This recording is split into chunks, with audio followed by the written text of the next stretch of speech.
And let me just tell you what would have happened if you would have hit someone. You would have left the scene, and then you would have been in the box, and you would have been before me crying, asking for tea and sympathy. You're on probation. You're not allowed to use marijuana. If you want to sit around, fry your brains or whatever, you can't do it while you're on probation. You're not doing what needs to be done. And since your family won't do it, I'm going to have to do it. You are. Interview one. Pause for a second. This is that classic teenage I'm untouchable swagger. You can almost see the thought bubble over his head. What's the worst they can do? Ground me. Spoiler alert. The judge is about to explain exactly what the worst looks like. Are not calling 2024 CR 1497 State of Texas versus Gabriel E. Chortea. Could I have parties announced for the record for the state? Jason Garahan, Your Honor. Defense? Brian Kimbrough. And are you Mr. E. Chortea?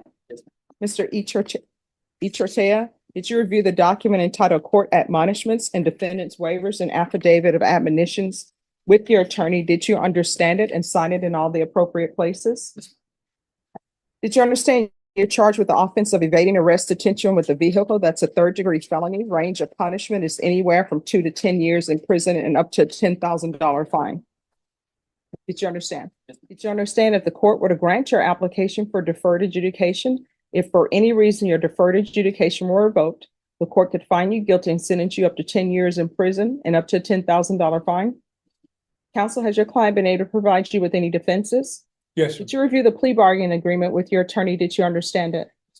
According to the plea, there's a $1,500 fine and the state recommends deferred adjudication. Did you understand that to be the plea? Yes, sir. Outside the agreement, the state is requesting that your deferred adjudication be for a term of 2 years. There be a TAP evaluation and 180 hours of community service restitution. Did you understand those are recommendations from the state and the court does not have to follow those recommendations? Then to the offenses charged, how do you plead? Guilty, not guilty, or no contest? State any evidence. No objection. All right, state you may be excused. Court will accept into evidence states exhibits 1 and attachments, and the court will review the same. All right, after reviewing states exhibits 1 and attachments, the court will find there's sufficient evidence to find you guilty. Court will defer finding of guilt as you've applied for deferred adjudication. Are you proceeding with sentencing? Yes, sir. Anything you wish to say on behalf of your client? I would ask the court to follow the plea bargain. Mr. Chortea has no criminal record. He's what, 20 years old, Your Honor. This was a big mistake. He understands that, and he'll do well on probation, I'm sure. All right. So why are you going 100 miles per hour? To be honest with you, Your Honor, that day I was going to school. All right. So here's the thing, and your attorney will tell you this. When people start a sentence with, to be honest with you, usually what's coming after that is not honest. And then when people say, in all honesty, what's coming is not honesty. Whenever you hear people talking and they say, well, with all due respect, what's about to come is without respect.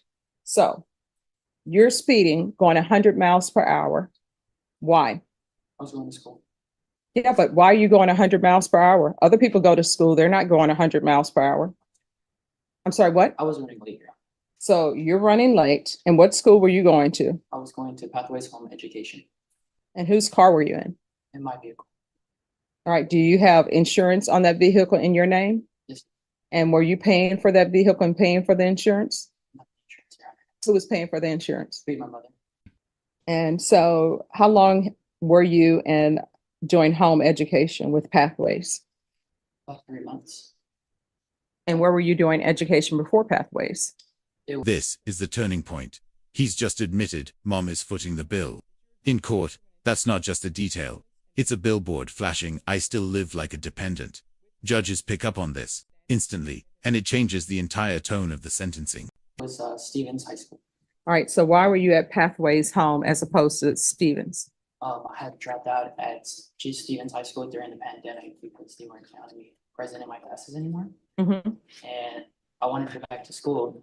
So we had found an educational program for students that wanted to work from home, or if they wanted to, could go to the school physically if they felt comfortable with it. Mm-hmm. And I was just running like that day. And I'm trying to go back to school now, really. So have you graduated? No. So So when I how do went you- into jail, that kind of made everything fall apart. And then I bet when you went to jail, that sort of woke you up too. Yes, ma'am. So how far did you go in school? How far? About junior year. So you're in your junior year, you're 20. School is different from when I went. At that time, It was rare that 18-year-olds were still in high school. They had already graduated. So I'm trying to figure out why I got at held back in 20, first grade. I'm sorry? I got held back in first grade, Okay. but I was 19 at the time, so I was still eligible for a high school diploma. So that's why I was going through that educational program to get my diploma. All right. How long have you been out of custody? State, I believe. To be honest with you, I don't remember. You don't remember? No, no. All right. Either you're just trying to put that behind you or it didn't make enough of an impact. So have you been out of custody for more than a month? More than 3 months? More than 6 months? All right. So you haven't been in school since you've been out of custody. So what have you been doing? I've been working, been hopping job from job. Working doing what? I was working industrial, and then for a little bit, I was also working as a cook.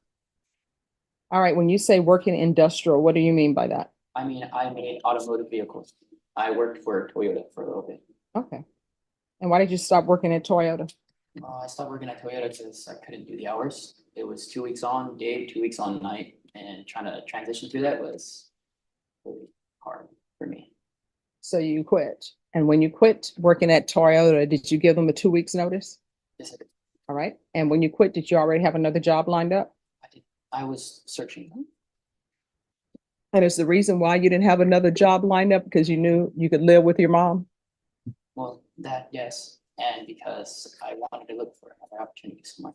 Well, here's the thing. If you're living by yourself, or either if you're living and the household is dependent on your income, you can't just say, this job, I don't like their hours, so I'm going to quit. Here's my 2 week notice and I don't have anything fall back on.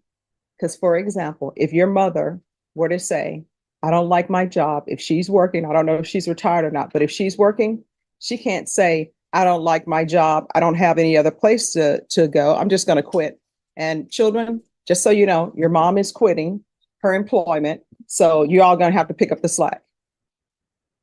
You're an adult. And is your mom with you today? She was this morning, but All she right. couldn't come. So your mom was here with you this morning.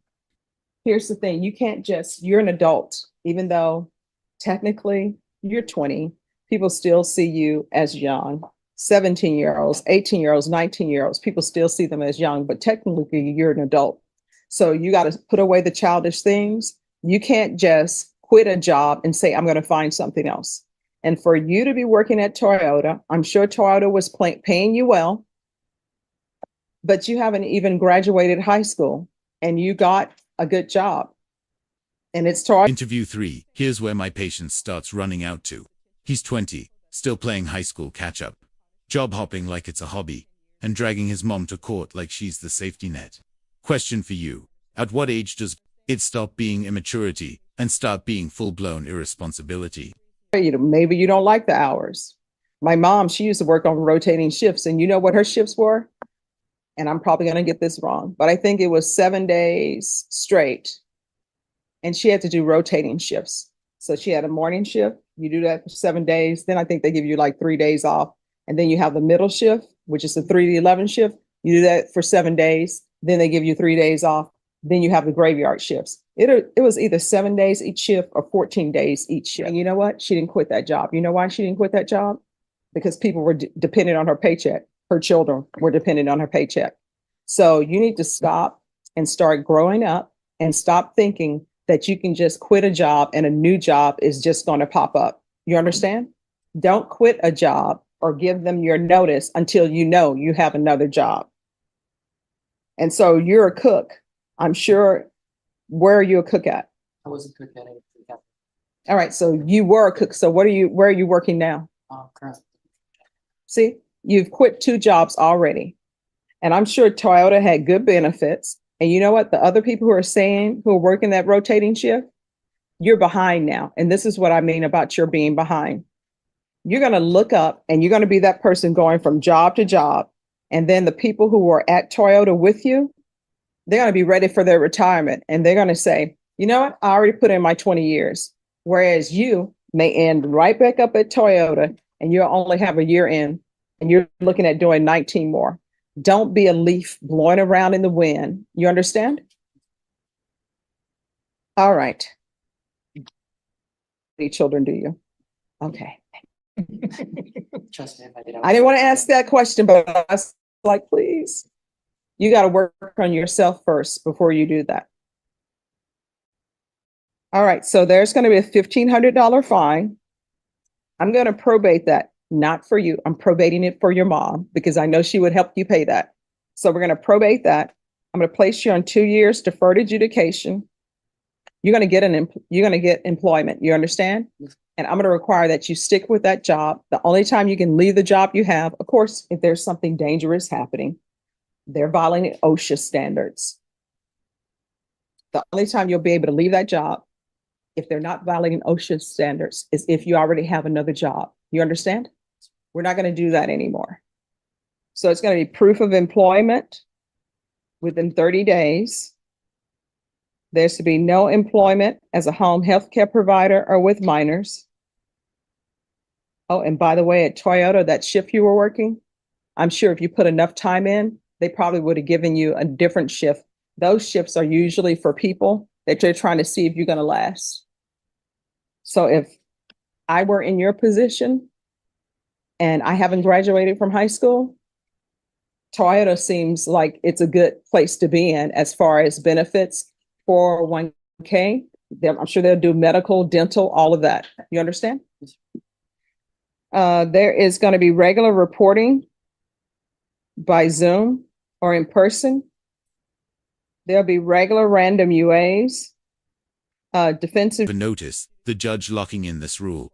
No job hopping unless you already have another one lined up. That's not just probation talk. That's basic survival in the real world. Think he's actually going to follow it? Yeah, keep watching. Driving course, 180 hours of community service restitution. That will be waived if he completes his GED or if he graduates from school or if he enters and successfully completes a trade school. There's going to be field visits 1 time per month for 2 months. Probation, is there anything else he needs? Is there anything else you need from the court to be successful? So we can go off the record. Here's the thing. You're going 100 miles per hour, and guess what could have happened? 1, you're not a race car driver, right? You could have easily hit a child who was walking through the crosswalk because guess what? Children tend to be walking through crosswalks during school. Could have been somebody from high school. Could have been one of the little elementary school children who are just trying to make it to school, and you're speeding at 100 miles per hour. This is not Fast and the Furious. You understand? And you easily could have been killed. You could have wrapped your vehicle around a light pole or ran into the school. You understand? All right. And then if that would have happened, you know what? They would have been trying, if you would not have survived, they would have been trying to sue your mom. All right. Good luck to you. Could I have parties announced for the record? Jason Garrett, State Yard. Jesse Sepulveda for Gabriel Echartea. And are you Gabriel H. Artea? Yes, ma'am. Did you review the document entitled Motion to Enter Adjudication of Guilt and Revoke Community Supervision with your attorney? Did you understand it?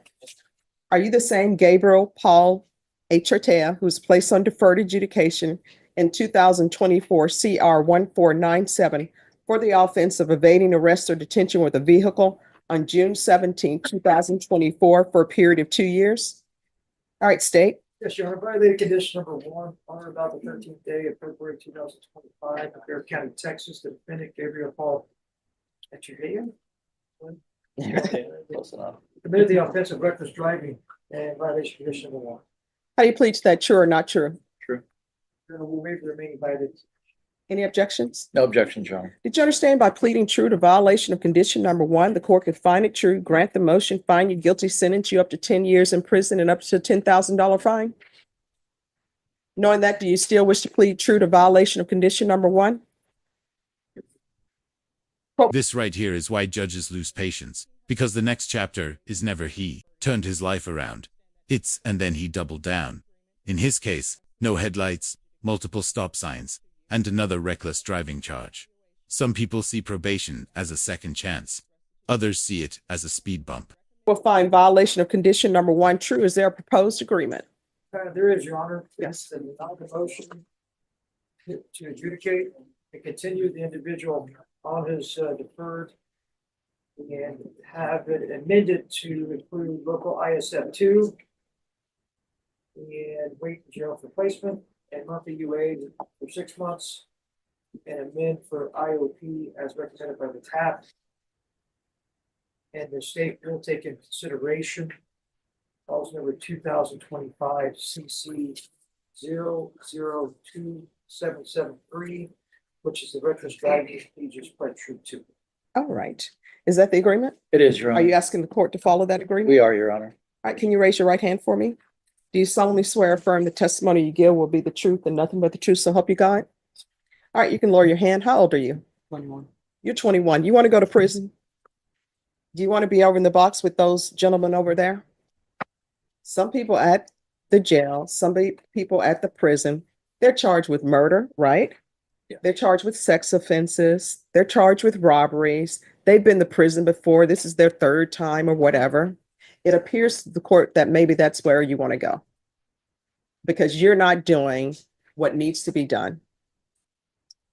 You're here on an evading arrest with a vehicle. You live with your parents. I can't even believe they're still allowing you to drive. You shouldn't even be driving because obviously you're not mature enough to drive. And this reckless driving, what was that about? It's made a bad judgment. No. I didn't ask you whether you made a bad judgment or not. We know you did. That's why you're here. And now he's 21, standing in the exact same spot, hearing the exact same warnings. Different year, same kid.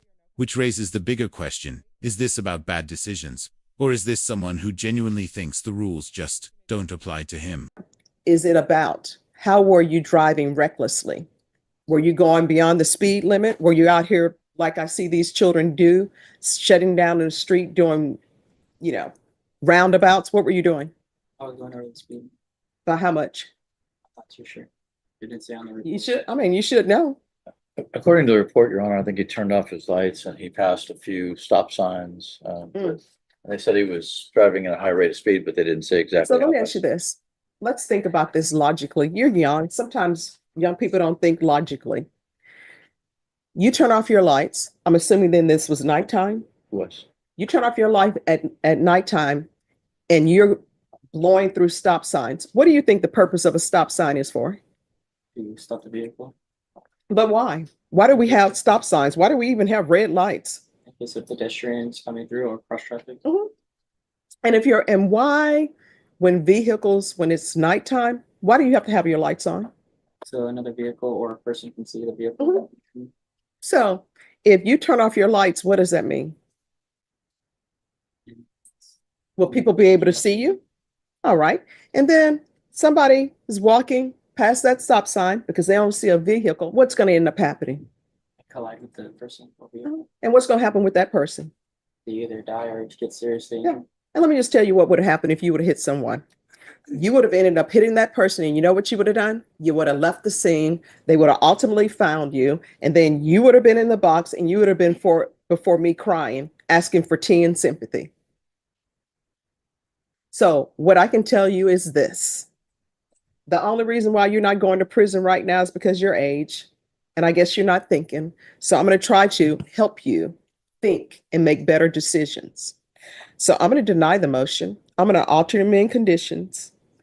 He will be taken into custody today. He's going to local ISF. And since your family won't do it, I'm going to have to do it. You are not allowed to drive. Wherever you need to go, either you're going to have to get an Uber, you're going to have to learn to do the VIA. You're not going to be driving for the rest of your probation. Don't come back to me saying I have to go to school in another county. You're going to have to figure it out. Do you understand? And I will take in consideration 2025 CC 002773, and we'll do a referral to felony drug court. And all of that is to take place in custody. And then you said intensive outpatient treatment? Yes, Judge. Oh, no, actually, inpatient. Inpatient treatment. Oh, sorry. Oh, I'm sorry, Judge, you're right. Yes. You got the other part. All right, Yes, so Your Honor. that'll be inpatient treatment. And I know that you all didn't go on the section about using marijuana. It's illegal in Texas. You're on probation. You're not allowed to use marijuana. If you want to sit around, fry your brains or whatever, you can't do it while you're on probation. Do you understand? And we can go off the record. What are you planning on doing with the rest of your life? Join the military. All right. Well, the military, they're not just accepting everybody. And counsel, once he completes all of this, Yeah. if he signs up for the military and I need to see it signed on the dotted line, I will let him go. Thank you, Judge.